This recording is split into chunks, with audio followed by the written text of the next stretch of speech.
I was originally gonna be something else for Halloween, and then yesterday I decided I was gonna go as Barbie because Tyler decided he wanted to go as the Western version of Ken from the Barbie movie, and I was gonna be something completely different. And last night he was like, oh, I wish we were gonna be something together, and I literally had nothing to be Barbie, but I was like, I'm gonna see if I can make this happen. I didn't tell him I'm doing this, so it's kind of like a surprise, but I'm gonna see if I can make this happen. Sewing a pair of pants from scratch has to be up there with the top things that I least like to sew. So I decided to try and use what I have to make the Barbie pants. However, they didn't really turn out. I tried to dye a pair of brown leggings pink using tie-dye, which didn't end up working out. So I did completely scrap this part. Since I didn't really have a solid plan for the pants, I decided to just move on to the easier part, which is the shirt. I ended up finding this pattern for a vest on the Mood Society website, which are free patterns that you can print at home, and they actually made a Barbie costume out of this pattern, so I thought it ended up being perfect. I had this bright pink fabric that was honestly the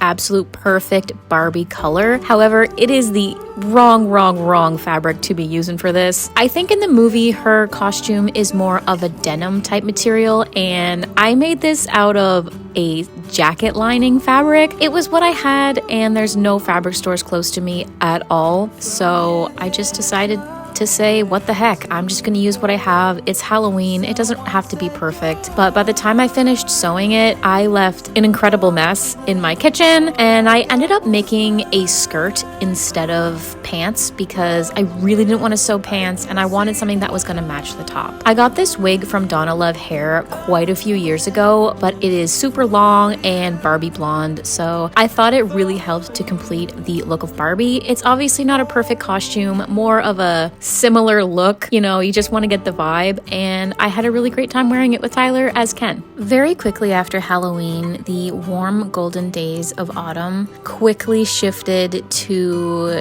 cold November, and we actually got our first snowfall on November 1st. Literally the day after Halloween, it started feeling like winter and Christmas, and it was just so fresh and honestly kind of magical. It was like the strangest thing, but it was so cool, and I saw two crows attacking an eagle that day. Still I can't ignore the pain.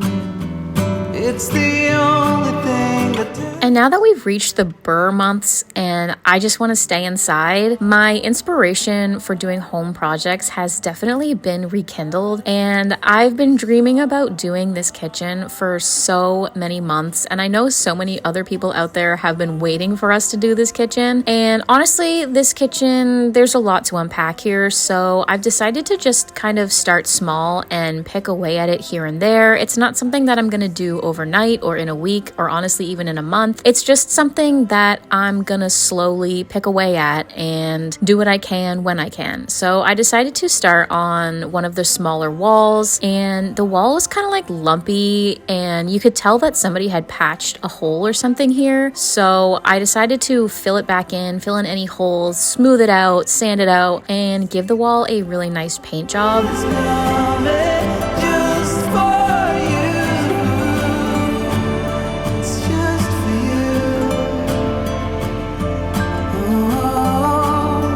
By the time that I was done sanding down the wall, I was actually really surprised at the amount of like putty scraped off. I had to sweep up so much dust, but it was honestly worth it. The wall looks so smooth and so much cleaner, and it was ready for paint. I am not good at cutting in, I'll be the first one to say, so I used this tiny little like painting paintbrush, not a wall painting paintbrush, to cut in because it was just so much easier for me, especially around like the little nooks and crannies. It felt really good to finally get some fresh paint on the wall. Even though I'm just painting it white over white, it just for some reason just looks so much better because it's so fresh and clean. And when I tell you, I was so excited to finally get rid of at least a little bit of the green in this kitchen. Oh my gosh, I feel like it was the moment that everyone's been waiting for, is to finally get rid of the green. Obviously there's still a lot left to go, but the trim is looking so nice. So I just want to talk about this like wood on the wall for a minute. It is very beat up. It's a color that I really don't like, and there's a hole in it from where the heater used to be. So me and Tyler decided that we would actually put some beaded MDF board here. It was definitely